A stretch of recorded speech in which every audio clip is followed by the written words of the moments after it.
숫자로 보는 세상입니다. 오늘의 숫자는 657만 명입니다. 이는 지난해 우리나라의 65세 이상 고령 인구수를 나타내는 건데요.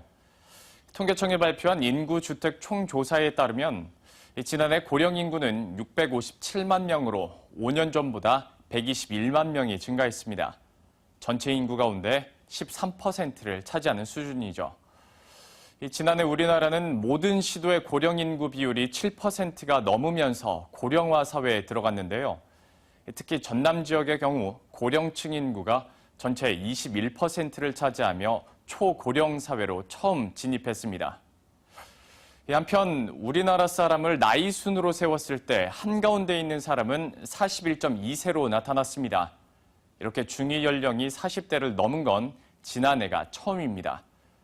그리고 그 속도를 보더라도 지난 2005년 35세에서 2010년에는 38.2세에 비해 훨씬 빠르게 진행되고 있다는 걸 알 수가 있습니다.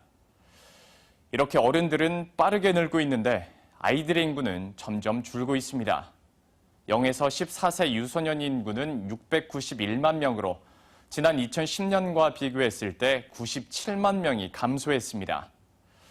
유소년 인구의 비율은 2005년에 처음으로 20% 밑으로 떨어진 후 지속적인 하락세를 보이며 지난해에는 13.9%까지 떨어졌습니다.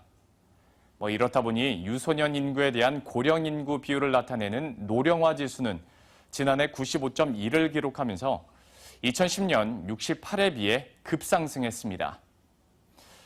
지난달 30일 경제동향 간담회에서 한국은행의 이주열 한국은행 총재는 당장 시장을 흔들고 있는 수많은 경제 현안과 또 대내외 불확실성이 있음에도 인구 고령화가 한국 경제의 최대 리스크 요인이라고 지적했습니다.